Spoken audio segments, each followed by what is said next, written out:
Hey, I'm Christopher, and welcome to Holy and Messy. Faith isn't something we live out on our own. It's shaped in community, but let's be honest, church isn't always easy. It can inspire us, but it can also hurt us, disappoint us, and even push us away. Today, Jeffrey's joining me to share his story of being hurt by the church and why, despite the pain, he chooses to stay. His journey reminds us that even in the chaos and imperfection of church, there's grace, growth, and a deeper experience of Christ. This episode is about why community matters, how we can navigate challenges together, and why staying rooted in the body of Christ, even when it's messy, it can still transform our faith in unexpected ways. This is episode 6 of The People, The Path to Faith. Let's dive in. Welcome, Jeffrey. Thanks. Finally. How you doing? Finally. After 2 months. Yeah, 2 months, 2 months. How did we meet? Do you remember? At a wedding. Yeah. Yeah, at our friend's wedding. Yeah, I remember you still had blonde hair as well at the Yeah, time. blonde. Yeah, the white hair, whatever. You I know, thought you were a gangster from Hong Kong. I do. I thought you were. That's why I came to say hi. Yeah, Jesus gang. We're in a I Jesus thought you need gang. Jesus. Yeah, I need, definitely. You look like you needed Jesus. Yeah, we all do. But that's right. I understand that. Yeah. Yeah. So, tell us a little bit more about you. Yeah, well, I am Jeff, and I've been a Christian for 12 years this year now. 12. And okay. yeah, and I was also ministry trainee Yeah. just before the pandemic. Mm. And what else? Right now, well, for the last 5 years, I have kind of approached Christianity, my relationship with Jesus, with the church, somewhat more like, maybe if I was to use one word to summarize it, maybe more like lukewarm. That's more controversial. So more lax, like I was all in, going, everything for the Lord. I'm just going to sacrifice my life for ministry and give my life to God for whatever ways he wants to use me. But I guess post-pandemic, I was trying to bargain with God and go, can I just be a Christian? Can I still have a relationship with you? Yeah, I'm saved anyway. Right. Can I still this be kind saved? of mentality, yeah. Yeah. Can I still go to heaven? Yeah. Can I still be on a new earth? But I don't want to do any of those, serious ministry stuff. Yeah. Still, I'm going to serve you, but not that hardcore. Yeah, I will still go to church every Sunday. I will still join a Bible study. I will still serve tea and coffee, like important stuff, right? Yeah. But I won't do what I thought you have called me specifically to do. Yeah. Maybe there's another topic. Like, are you rejecting it, or, you know what I mean? Are you rejecting the calling, or it's just like you're picking your calling yourself? You know what I mean? Yeah, maybe more like, well, the thing is, it's a bit of mixture of everything. Because I think God's calling has been kind of broad anyway. Yeah. In a We could sense, like, discuss that theology for an hour. Yeah. Or more than an hour. yeah, a bit That's right. broad. Yeah. So I've been trying to figure out exactly what he has been calling me to do specifically in a role, what sort of office, so to speak. But one of the offices that I really didn't want to be involved in for years was being a pastor. Yeah, you've been rejecting it long time ago. Yeah. Yeah, because I didn't really see the point as a young Christian as well. Going to the first seminary and the course leader inviting lots of pastors in and telling us stories about how the church got split up because of carpet or chairs. Yeah. And I was like, this is not what I've signed up for. I want to see people coming to Jesus. I want to see people, being on fire for Jesus. You want to see transformation. Why do I want to be in a job that's tied down to issues that are so trivial? That's why I rejected being a pastor. But fast forward now, maybe I see values. Yeah, you see the revelation from the Lord. Well, maybe I see the values in dealing with issues like this. Maybe it's a journey for all of us. Maybe these trivial issues that seem to be small are actually really important for us as Christians to go through in order to learn how to love one another, which is the main thing. The main thing is not about how to convert more people, get more numbers into the church. The main thing is to love God and love people. And so if through these carpet issues and chair issues that seem to be so trivial can contribute into our growth, not in numbers, but growth in our quality relationship with God and with one another, then we're fulfilling the greatest commandment. They just care about, all this not just the pastor, even just like some of the volunteers at church, they just see something that we couldn't see. Doesn't mean like they're serving the Lord in the wrong way. It's just like we don't focus on these things. But when we grow, we see things in another way and we try to learn, and we're learning to observe like how people serve the Lord as well. So, I totally agree. It's just a learning curve. Yeah, that's nice, man. Yeah. So now you try to become a pastor. Well, now I'm open to being a pastor. So finally, I have been applying for jobs recently to, any pastoral roles that open up or anything really. Like, I guess just kind of realizing that I do have a burden for the church. Nice. I do care, and I do care about the details as well. I care about the doctrinal details. I don't only care about people raising up their hands and saying, we believe in Jesus.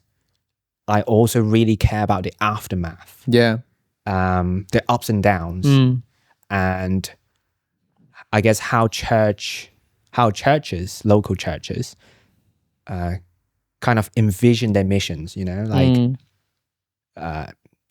guess one of the things that we might talk about later is how sometimes church could hurt us when we don't feel seen anymore, when we don't feel like we actually belong, when we feel like we're just part of the statistic. And I guess I like to believe that churches don't intentionally overlook people, but out of the belief that our greatest call right now is to find more people to come to Jesus. And so we become very warm and welcoming to people who are new to the church. But once their butts have warmed up, the pews, so to speak, the chairs have been warmed up by their butts, then, the sales are done. They're sold. They're already in, so we don't really need to put. We don't care about the after service, right? Right. We don't care about the after service. Yeah. So it becomes like a sales, like a conversion. Rather than actually, the reason why we invited these individuals in the first place is because we really believe that God loves them. And we want to also learn how to love them. That's right. And we want them to participate, to learn how to love God, be loved by God in the first place, love God, and grow in the love for us too, so that we will love one another and we will love God together. I think in general, like as a church body, not just the pastors, even just a regular member at church, sometimes we just feel like, our job is done after I invited my friend to come to church, right? But and we will put the responsibility back to God. Like, Holy Spirit, you got to do the thing. I'm just going to sit here. I'm just going to do my thing. I'm going to invite more people to come in church and listen to the gospel. But actually, I'm not doing anything on it, right? I hear much of that. I'm not going to help them grow. I'm not going to do anything. I'm not going to be like a good role model at all. If they seize it, it's going to be fine. But, we got loads of reason. We got loads of excuse to justify our excuses. But actually, it's sinful. You know what I mean? It is terrible. Sinful. It's sinful because it's not Jesus. Exactly. Maybe it's normal. It's normal. It's normal. Is it like, as in really abnormal to the sense that like you're in the minority?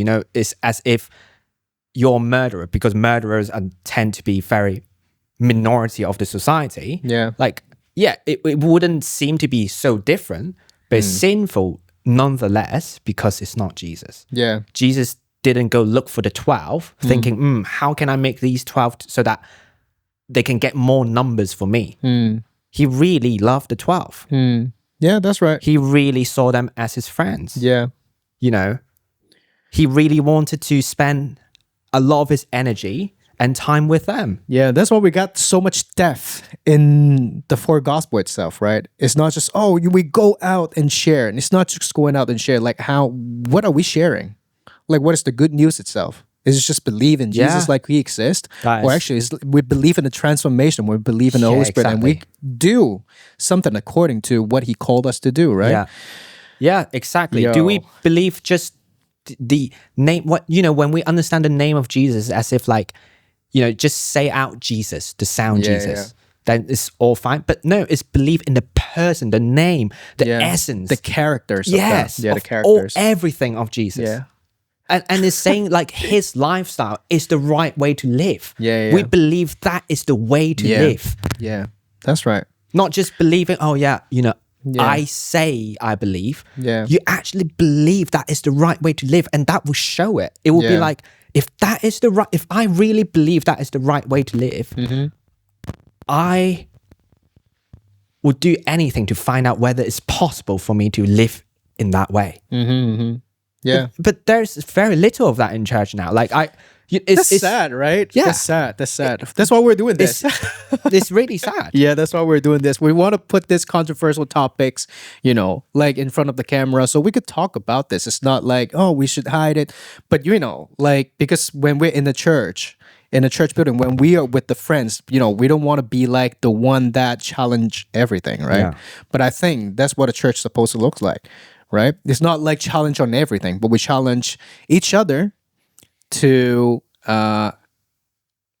be more like Christ, put it in a simple way. Yeah. I think we should have that challenge in church. But, I don't know since when it's becoming more like this clubbing mentality now, like a social club mentality now. We don't want to grow. But anyway, we could discuss about that. We could have another episode on discussing like, what's the meaning of being a church and what does it mean like to become like a true, I don't want to say becoming like a true Christian because it's like controversial as well. But it is controversial. It is. So we could start another episode, get back to the main topic of today. We're going to share like, because you got the unique experience. I don't want to say unique. Like, I believe there's loads of brother and sister out there that experience the same thing. And no better is coming out from the wrong way or the right way. I don't want to say right or wrong, but they still feel like they are hurt by a single church community. That's why they don't want to go to church no more. They feel hurt. They feel wounded. And you got to experience. So I want to ask you to come and share a bit of yours. And so let's go to the first, because this is like the people and the path of faith, right? So I'm going to get into the part of the people. What was your experience with church growing up? Was it warm or complicated, or is it like religious? Yeah, I became a Christian 12 years ago. So I guess like I could only, like I didn't grow up in a church. Yeah. But my first church experience was great. When I was a baby Christian, I just felt really looked after. Oh, okay. Yeah, people were babying me basically. My first pastor as well, he's wonderful. His name is Joel. Yeah. Like when I left that church, after only 2 years being there, he gifted me a guitar on my last Sunday. He said, like, this is for you. Like, yeah, he really like... You feel the love, right? Yeah, that obviously love. Giving a gift is not like the all and be all, but it's like... Yeah. It's like a sign, it's something that is symbolic of the love that he has shown me for the 2 years that I was there.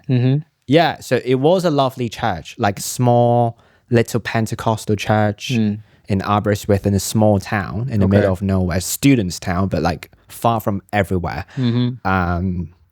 Yeah, and I remember the building on the outside is just all kind of, the paints are always kind of run down and the inside is not really like extravagant.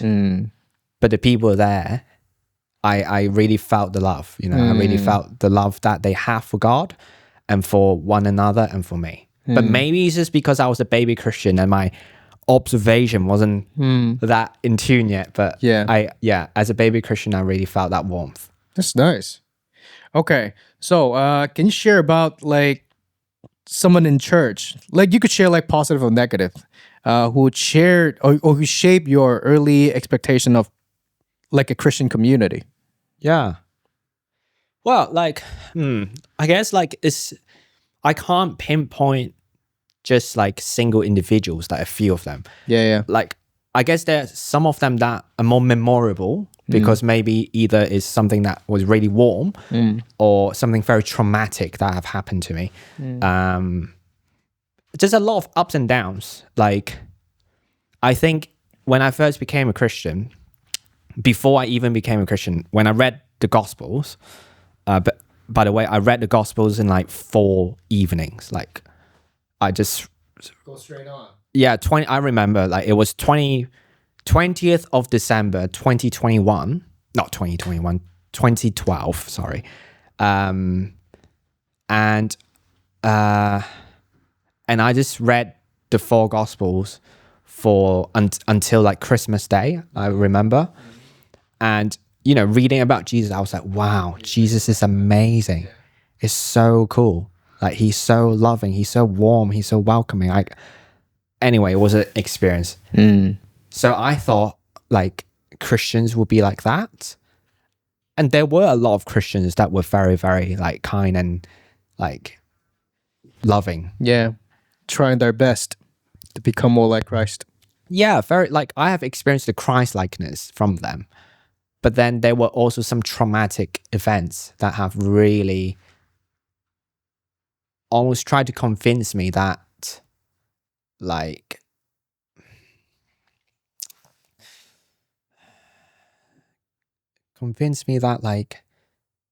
this is it. Like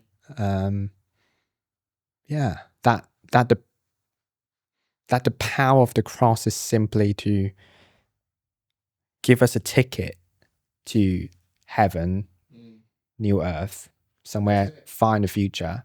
But for now, there's not really like power to change us. I understand.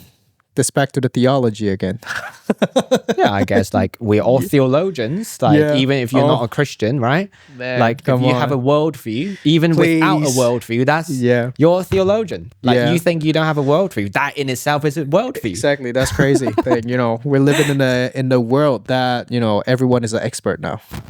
No, you don't. Like wow, not necessarily. It's just like we're all kind of theologians in a way. As In long a as way. you believe in something. Even in believing that you don't believe in anything, that is a belief in that's itself.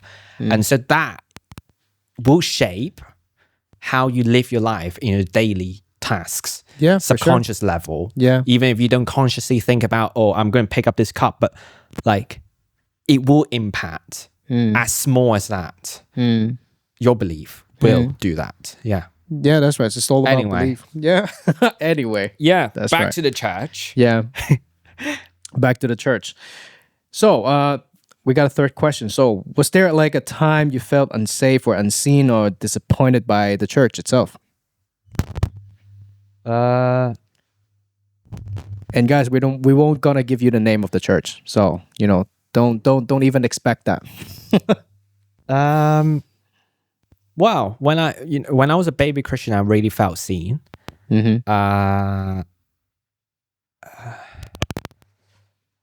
Like, I guess. What's the experience of that? When you feel that thing like the negativity? I guess it depends what sort of church. To be fair, I've always feel seen until recently. And maybe it's because I'm not living to their vision, of what church is all about and what we are meant to be doing as part of the church. Like, I think, especially if a church has a view that in order to serve the kingdom of God, you have to serve within the local church boundary. So if you're not having a serving position in a local church, then they just see you as a freeloader, free rider. You know, you're not doing anything for God. You're just there to attend and consume. I don't think that's necessarily true. I don't have that view. I believe the kingdom of God is beyond the church walls, and some people are called to serve in our secular jobs. Yeah, and they can of be course. spiritual if we want to use that term. Yeah. Like I don't see that like only within the church walls. You only within the church walls you can be spiritual, that your work is spiritual. But I think that is because I have been more like lax, more chill about serving, having serving position in the local churches that I've been part of in the last few years. Yeah, I think some of them would just automatically think that you're a consumer. And you're not really on fire for Jesus. You don't really care about his kingdom. Yeah, and I think it's lack of pastoral care, like people Oopsie. like because they're so busy of finding strategies and tactics or events to draw more people. Church leaders in turn have less time to really have a conversation with you and walk with you in where you are, And to truly understand like what you're made of. Does it make sense? And what's your character like? They're gonna preach the same thing at you, but they don't even care who you were and who you are. Right? They don't want to understand your background.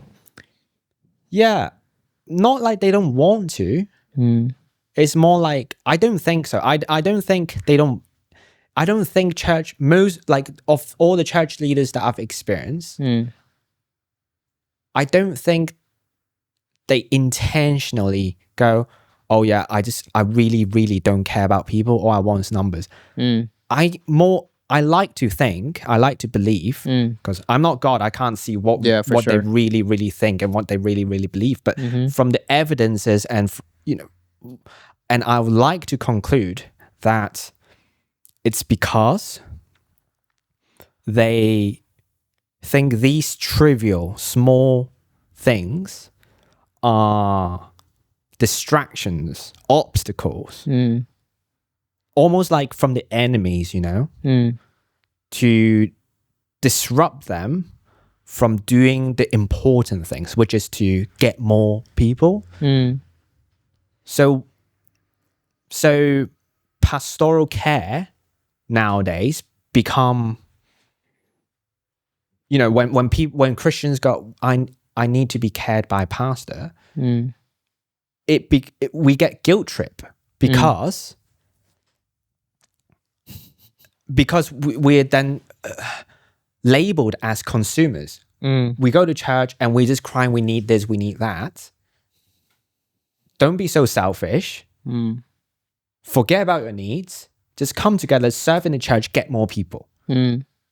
So that support me as the leader of the church. I don't even want to use pastor now, because if you don't want to pastorally care about people, I don't think you're gifted to be a pastor. It's great, you're an evangelist and you want to see more people coming to Jesus, but we need pastors. We do need pastors. We need pastors who actually shepherd, like walk with the sheep and really sit with the sheep. When the sheep are just eating and scared and they go, do I trust this guy?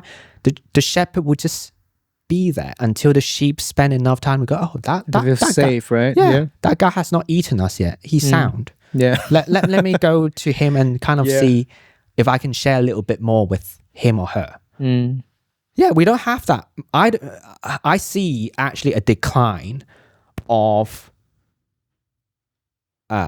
people going into pastoral ministries actually gifted as pastors. I see a great increase of pastors just going, we need to evangelize. not saying evangelism is bad, but like when the body is just consist of evangelists, especially if the leadership team is just a bunch of evangelists, it's not going to work. We need evangelists. We need pastors. We need teachers. We need prophets. We need apostles. We don't just need evangelists. And right now, that's what I see. And it actually contributes into, I think it's going to lead to a bad place, in my personal opinion. I think, that's why we see a lot of high turnover in churches. Yeah, we do. Yeah, even right now it's happening. Yeah. It's happening. You're great in gathering the new people. You're promising like, family and stuff like that. Once they're in, they don't actually feel the love in the long term. And they're now being used to get more new people. It just doesn't make sense. Like Jesus didn't set up his church to go, these people are my chess pieces for me to get more people. He really does love us. He really does care about us. He really did care about the 12. He really did pastor them. He really did like spend time with them, converse with them, care for them, hear about their needs. Yeah. And that's hurtful. And pray with them. That's hurtful. Yeah. And I'm hurt, not just my personal hurt. Like I'm hurt because I know a lot of people, they just don't receive that promise of family. Like they don't actually see that materialize in their lives. And they're convicted by, like, oh, you're consumers. Yeah. Yeah, right. That hurts. Yeah, that's right. Because I was there in the first place, like, because I feel like there's something that I couldn't feel out there in the secular world, right? When you guys like Christians, when you're always saying like, oh, you feel loved, you'll be loved. Yeah, maybe the first few service. Yeah. Maybe the 4th time or maybe the 5th time. When you become like a regular commerce, you'll be unseen. Yeah. Like, oh, we expect you to be here. Yeah. All right. And we don't talk about pastoral care now. Yeah. We just care about, if you want pastoral care, you'll be in the leadership team and you will get the personal pastoral care. Welcoming goodies, the welcoming pack. But where's my 4th week pack? Yeah. Where's my first year pack? Yeah, that's right. Yeah, I think so. And then, when I said like, I struggle with a bit, then I was convicted by like, and people would slam a label on you like, oh, this guy's not spiritual enough. Yeah. Right? So sad. Yeah, you're not good enough. You need to read your Bible. You need to do this. You need to do that. And like I actually know a guy who has been part of a local church for more than 10 years. Yeah. And he's still not a Christian. And I believe it's because he's a clever guy. He has been observing I know what you mean. The perks of being non-Christians with the church. Yeah, when you're non-Christian, they all power on you. They're really caring, they really love on you. Yeah. Maybe I guess because they really go, the most important thing is to bring someone to Jesus, bring someone to faith. Yeah. That once that is done, job done. Yeah. Job finished. No. That's why that's why theology is important. That's why understanding what really matters is important. Totally. Because it really drives us into doing these things. Yeah. If we believe that the most important thing is to fulfill the Great Commission, and we define the Great Commission, Matthew chapter 28, and how we go and baptize and teach and command everything that Jesus has taught to obey Jesus, and then we'll just go and preach the gospel and just dunk people into water. Well, first of all, that I believe is not a really great way to read that passage. Second, the greatest commandment is to love God and love people. And when we forget about that, and when we just focus on converting people, that's the effect. Yeah. We are so kind and loving. We put all our energy to people who are not yet Christians. But once they become Christians and once they become a furniture in a church, so to speak, They're just filling You're up on the your- seats, right? Yeah, Look at just- that. Lots of people here. You're just here. Yeah, you're here, and no one cares about you. Yeah. That's sad. That's It's sad. Yeah.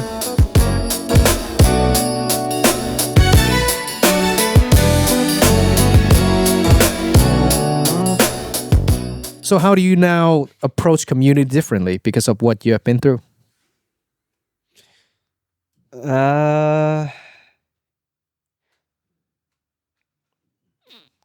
How do I approach community differently? Well, like, I guess I try to be more detached, more relaxed, more just kind of turn a blind eye, It's not really my business. If the church wants to believe in this way, and if church leaders want to guide the church in this vision, what can I do? That sort of approach for a good few years. For the last few years, right? Yeah. Especially, Last few years, especially post-pandemic, I'm Yeah. talking about. I could feel that as well, to be honest. Yeah? Yeah. But anyway, since I could have picked How on so? it, right? How so? I don't know. I just feel like you're quite relaxed. You're quite chill when you're at church. Like, but I don't see like you mention anything like, oh, I want to serve as that. I want to serve as that. I'm not saying like you don't love God, because I don't see like when people said that when people don't serve at church or serving the Lord, it doesn't equally related to they don't love the Lord. Does it make sense? Right? But I could feel like, yeah, you love the Lord in a good way, in a way that you have loads of passion inside of you. I could see like you love the Lord really, really bad. But I don't see like you are doing things equal to the way that you love God. Does it make sense? Yeah. I feel like there's something holding you back, but I don't know what it is. Even I try to talk to you, and I want to have, just a little chat with you. I feel like you are trying to block me out as well. Oh, I don't want to mention this thing. Let's change the subject, talk something else. I know we're trying to build up that because, everyone need that relationship first and need the trust, right? So for the first maybe couple of months, I don't remember, for the first few times that we chat, I feel like you're trying to, you're trying to find your way out. Yeah. So, that's why I'm so happy. When you mentioned you're trying to become like a pastor, I was like, oh, dang, like, wow, come on. So, that's how I see it. But do you think, like, from your observation, was it just like not doing things, or was it also like my opinion? I didn't really speak out like an opinion that is from a place of conviction. I kind of was just like, oh yeah. Maybe. But because when people got nothing to say, or maybe speak out, no, when people got nothing to say on certain topics, maybe they got something that it's not about they don't have something to say. Maybe sometimes like they are hurt before.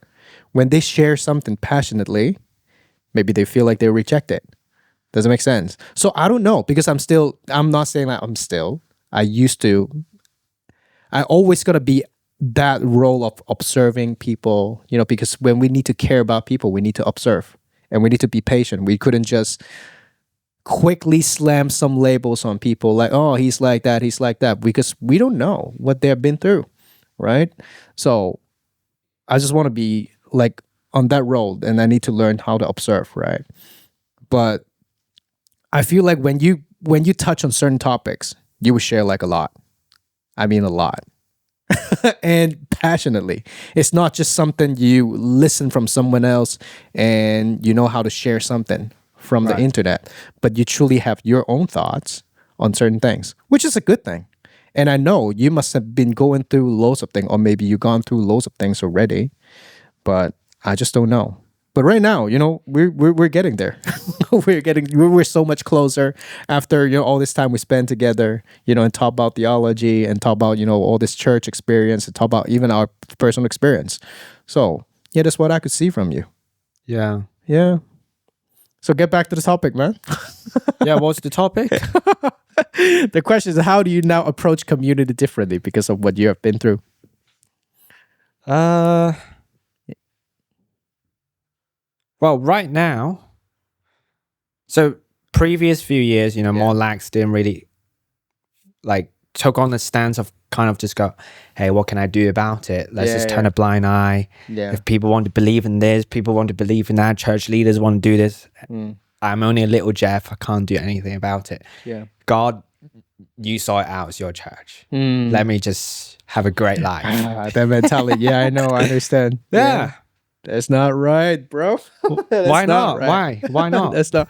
Now you know. You need to. You know. How do we do according to what the Lord wants us to do? Right. But I don't think that's the thing. Like in my prayer, I remember there were times that God actually was okay for me to take that stance. Yeah. Like, it's not like he would condemn me to hell. Yeah. And withdraw my salvation. Mm-hmm. But there was definitely like,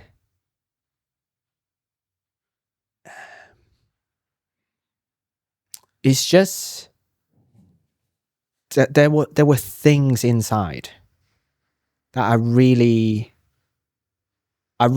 do care about, and I'm bothered by it. Yeah. I don't have peace when I see these things are happening and I'm not Exactly. doing something to change it. I Exactly. might not be able to change everything, but at least I should be doing something to contribute That's right. into bettering the church. Because I care about the church. I don't want to see the church in ways that I go, maybe I'm wrong. Maybe my opinion is wrong. Yeah. I don't think so. I really think like majority, I don't know what I'm wrong at, but I really think majority of what I've concluded after years of, I say 12 years as a Christian. Maybe it's a short time in comparison to like 40 years, 50 years. Yeah. But I've been proactive in my first few years. I've gone to 2 seminaries. I went to like Message Trust Academy. You want more. I was all in. Yeah. So I'm not saying this from a prideful way, like I know everything. But I'm saying like I do think about these things deeply, and I do think what I've got to offer makes sense. It's crazy that I'm speaking like this, but I guess before I thought, hey, someone's saying that, someone's saying this, someone's doing that. I might not be right. I'm just little Jeff. So I might as well just sit back and do nothing. Now, like, I do think God has given me a view to contribute to the church. Come on. And I do think certain topics that I'm especially passionate about, I have thought about them. I have reflected deeply. I have prayed over them. And I really do think they stand before the Bible.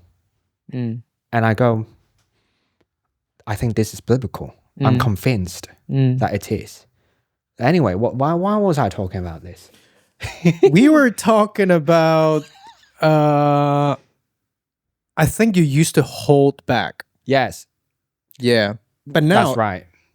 Just like last week or 2 weeks late, 2 weeks earlier, you told me like you want to accept that, you don't want to do more for the Lord. Yeah. That's what I'm saying, because I always tell myself to, just are you doing your best to serve the Lord? Not what you look at your best. It's like, okay, what does God wants from you? Yeah. Right? He have given me like all the skills or, all this gift or, all this stuff. No matter what gift it is, am I using them to honor my Lord? Am I using them all? Yeah. Even just like tiny little, even just 1% of that, I don't want to leave it out and say, Lord, I've given you enough.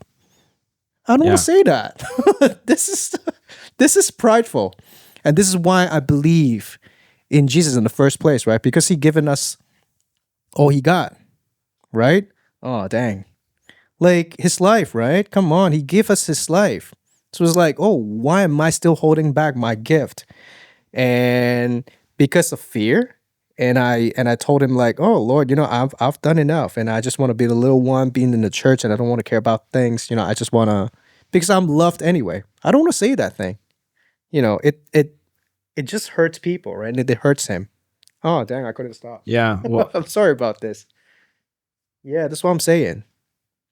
So that's why I'm so happy for you when you said like, yeah, I'm gonna accept the challenge. It's not gonna be easy. It's not gonna be like, it's not gonna be like, oh dang, I'm gonna live a happy life. It's not about this. Why Yeah. I'm happy is because you picked up that challenge. yeah, I don't think I think I think yours is, I think you're a better man from that perspective, because you are motivated Yeah. by what Jesus has done for you, and Yeah. nothing will ever be enough. Yeah. Even with your whole life Yeah. sacrificed, Mm. it will still not be enough, but yet he is pleased Yeah. to receive whatever you have. Just like that little boy in the gospel, Yeah. just a do it. few bread and fish. Jesus accepted Yeah. what he has got to offer and multiply it, Mm. Like I'm almost from like, I do believe the Bible like speaks to Yeah. both like you and I. Mm.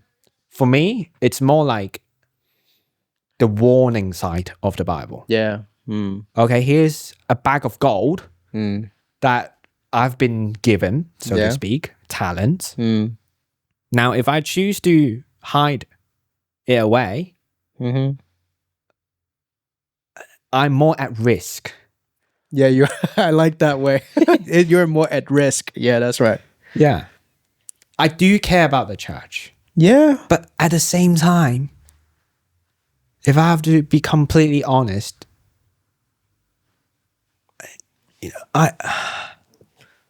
there is that tension. I care about the church. I care about Jesus, but I also care about myself. Yeah.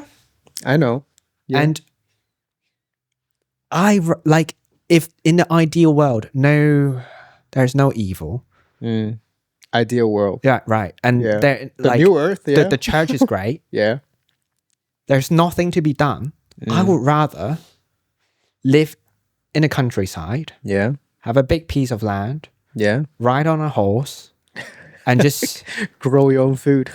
just chill out, enjoy my life, live a peaceful and quiet life. Yeah, for sure.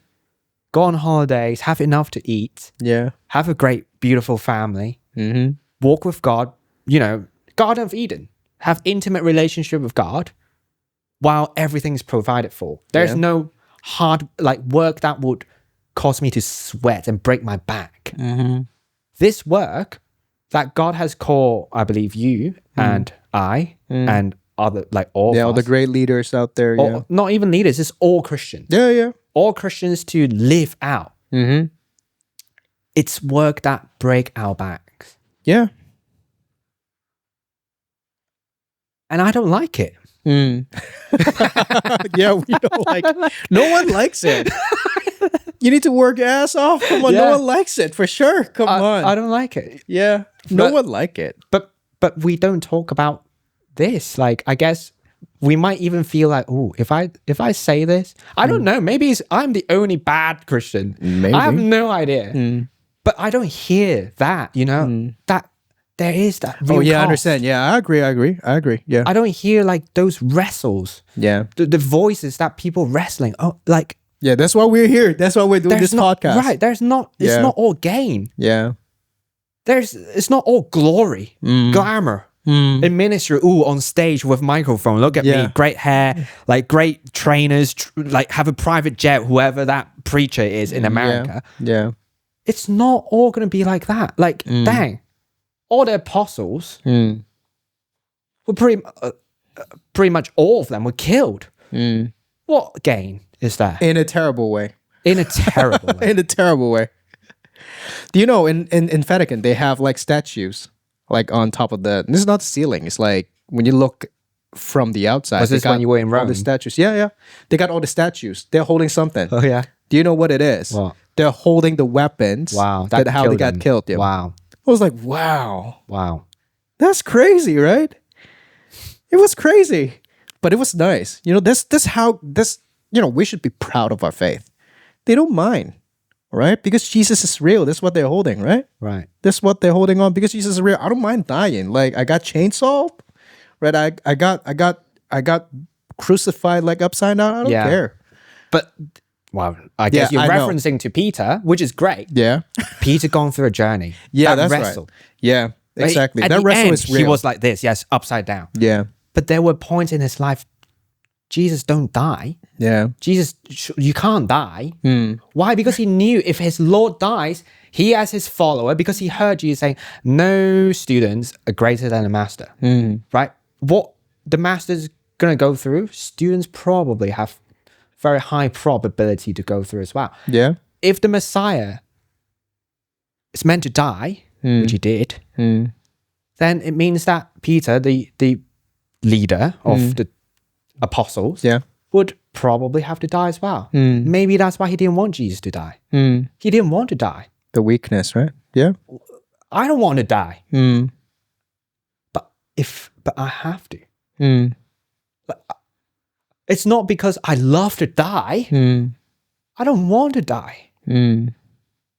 I rather, again, just live in a farm, peaceful, Yeah, I quiet know. life. I have no ambition, not anymore. At least, like maybe I had at one point when I was a young Christian. I don't know. Right, that's another topic. But right, like for last few years, I just want a peaceful and quiet life. And I wish there's nothing for me to do.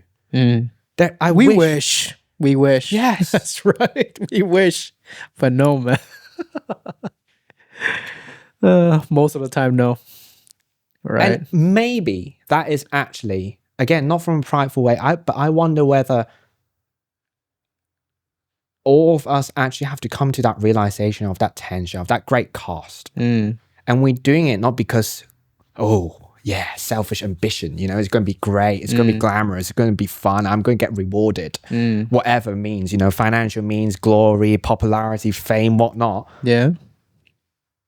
Maybe the healthy way is send someone else, Lord. When I was younger, Moses, talking like Moses now, when I was younger, I wanted to do it. I wanted so bad that I was willing to kill for it. And I did kill for it, literally, Moses said.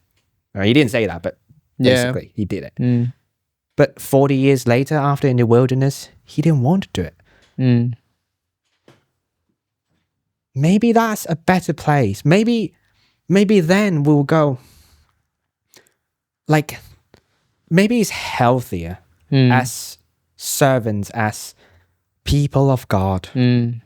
Not only full-time ministers, but like full-time ministers, all of us, I guess, meant to serve full-time in our secular jobs or within the church walls, serving the kingdom of God. Maybe it's healthier when we come to realization that we serve, not because there's something for us to gain, but because God, even though he never needed us, has created a system, a story that needs us to participate in order to finish it. I agree. Totally. And because of that need, that he has purposely create this need for us to fill, we need to stand up and do it despite the great cost. And knowing that cost and go, God, help me in fulfilling this. I don't want to die. I can't imagine the pain. But yet I've read about Stephen, how he saw you right before, all the way to his ends, to his death, a painful death. And yet he experienced that comfort through that intimate presence of yours.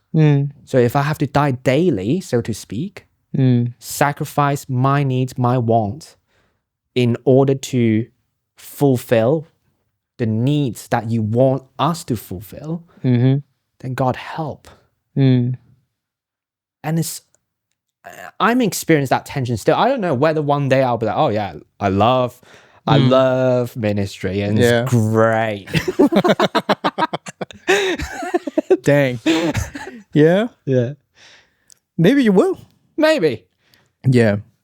But just like you said, we still got some tensions. We still gonna go through loads of stuff that we don't want, we don't like. We just struggle with stuff. Yeah. But feel like that's why the Lord is so real. Yeah. When we're doing ministry like this.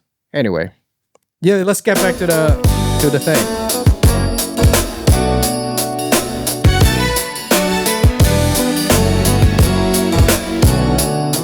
What helped you believe that the church is still worth fighting for? Yeah. I guess theologically, the Bible tells me that the church is the bride of Christ. Yeah. And Jesus is really looking forward to be completely united, like face to face with his bride. Yeah. And the Bible also tells me that the church is his body. That means if I want Jesus, if I choose Jesus, I must choose the church. I can't just have a chopped off head of Jesus, right? I gotta have the whole tiny bit, right? Like his hair. yeah, it's just the whole body. Yeah. Like head, shoulders, knees, and toes. And so it comes in a package. Yeah. What do you say to those people, like to the brother and sister? Maybe some of them, they said, like, I'm just gonna build the relationship with the Lord, and I don't want to build the relationship with the church. Yeah, you can't. You can't. I'm just gonna have that relationship with the Lord. I don't believe in people. I believe in Jesus. No, then I would say like I sympathize. Yeah. Yeah, we do. Yeah. I don't know. I can't say I feel you. But it sounds similar to what I have gone through and still going through. And that's number one. And number two would be, however, like I said, it comes in a package. Yeah. It's almost like the choice is you either have Jesus, you choose Jesus and tag along his body, his church, his people, or you choose no Jesus. Again, you can't pick, I only want the head. I don't want the body. It's the whole person, And there's so, like, we have been seeing a lot of, I guess, statistically, we have been talking more about the tough side of church life and what we see as like maybe flawed and things that we struggle with as well.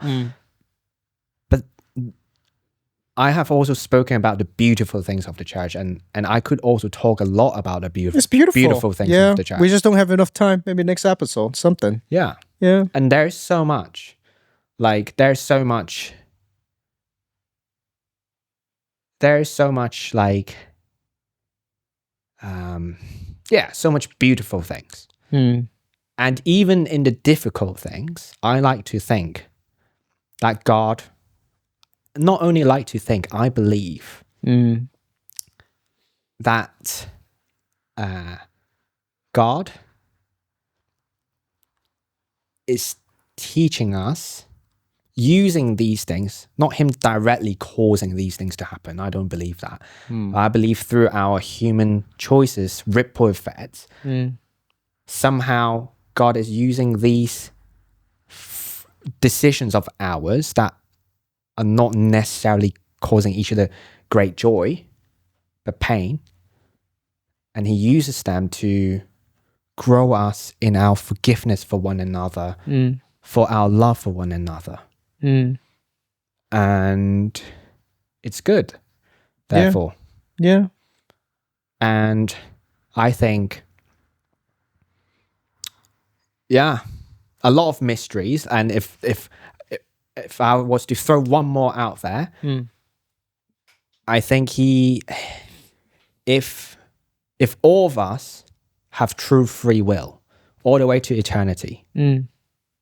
So when we're in new heaven, new earth, new Eden, it's going to be the same as Eden of Genesis, where there was a tree. Of all the trees you could eat, but there's only one that you shouldn't. If you do, you will die. You can, as in you have, like God actually gave Adam and Eve the ability to pick from that tree, right? They can physically possible. But you can't, in a sense that if you do, you will leave God, you will die. You'll leave the intimate relationship with him and you will no longer be in Eden. I believe that same tree, that choice of leaving God, is going to be there. But I believe the difference is that now we have been born out of suffering, birth pang. And in this life, because despite of suffering and great cost, we still choose to be with Jesus. Therefore, in the coming time, we won't choose to go back to where we came from. From that perspective, then, I would say the suffering within the church has got great purpose. They are events and things that help to transform us until we're people who go, yeah, we're sticking with Jesus and we're sticking with each other and we're loving each other. Not magically being taken out of that choice to leave God, but choosing for eternity to stay with God and with one another. Yeah. Okay. So when there's still lots of brother and sister out there, they're still like suffering in church. I don't want to say suffering in church. It sounds weird. Like they just got wounded, or maybe they left the community, or they might be considered leaving it. What you gonna say to them? They got wounded Yeah. and they think of leaving churches. Yeah. Or maybe they left because of certain things. Because maybe they got mistreated, or maybe they got bullied in church, question. whatever. Okay. Yeah. There's so many reasons as to why, right? It could be, right, from a spectrum of, I just like the comfort of staying at home on a Sunday morning. I could listen to worship music anyway. And I could look at live stream and listen to a sermon. Why do I need to be part of like physical community? It could be from that spectrum all the way to actually gone through a lot of stuff.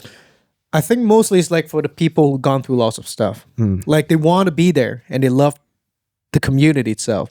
But maybe some sort of way like they got mistreated. They feel like they got mistreated. If it's mistreated, or is it like theologically different? Like Mistreated.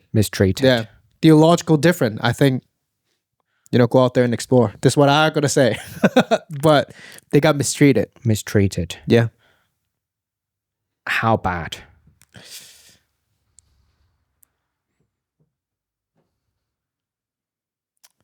Why don't if you have gone through that, why don't you come and speak to one of us? This is gonna be a good suggestion. Maybe that's better, because it's very hard, right? Like it's very dangerous if I say, oh yeah, just stay with the church or leave. Everyone's circumstance is different. It could be a mixture of theological difference to personal pain to actually also something to do with like our selfishness and our immaturity. So it's really hard, I think, to give like a broad comment and advice of what to do. Like it really does require quality time and relationship in order for us to really know like what's happening.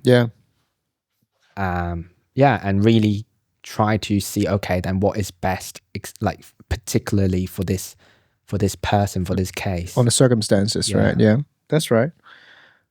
Okay. I will say like, is there any speck in our own eye? Maybe we think we're mistreated, right? But, I'm not saying like all of the cases, like we see it in the wrong way. That's why I think we are mistreated.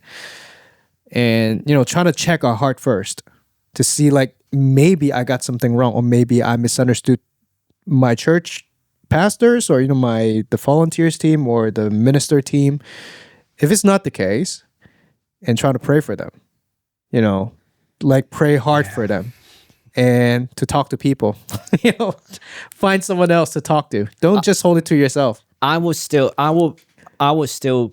am aware of like the complications behind every single case. So I will be reluctant to offer the advice. Like, but I understand. It's not easy because, it's broad, just like you said. The spectrum is broad. It's not just, because of one thing you got hurt and then blah, blah, blah. Yeah. There's always loads of things involved and loads of issue as well. Yeah. Yeah. So I would rather,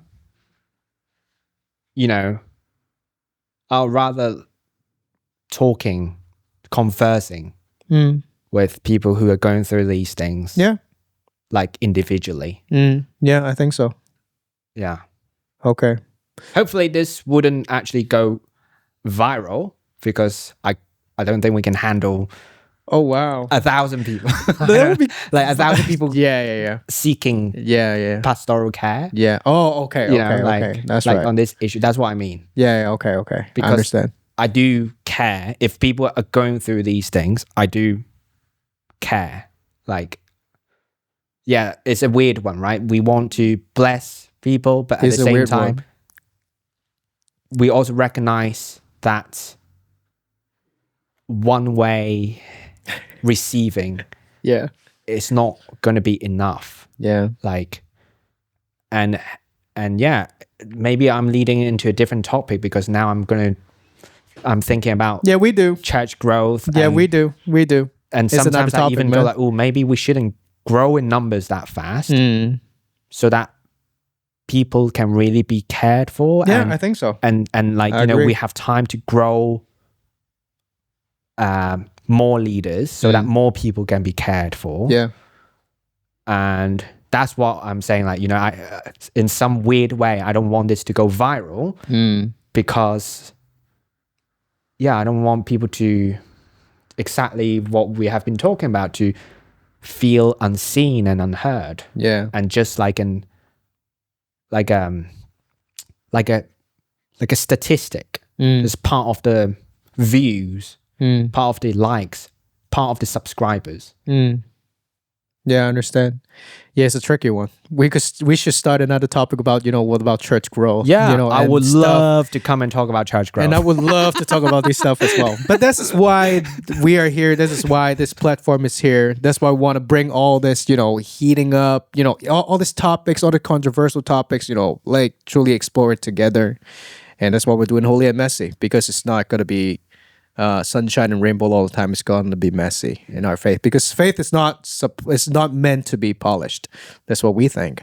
So thank you, Jeffrey. Thank you for today. And sometimes we're off topic, but I think even this off topic stuff is kind of good for us as a community to grow, and for us as Christians to truly think about, and to I don't want to use that word meditate, but we should think about these stuff deeper. To ask ourselves the good questions. And if you got some experience similar to this, or you got some thoughts that you wanna share, please comment, and please subscribe. If you like it, please like it, and please just share it out so we could reach out to more brother and sister out there. So hope you guys love it, and see you guys next time. Yeah, if you really, really have like that sort of experience, and you really want to know what to do to stay with the church or leave the church, like I'm not part of the channel, so I don't know how that would work, but comments, reach out, and we really would strive to, if it's not viral, and I really think we can, like, I don't think it will go viral because it's like one of the first few videos, right? But you never know. we like, never know, right? So just I do think we have the capacity to talk. Just to converse. Yeah, that's right. All right. Thank you guys. See you guys next time. Bye.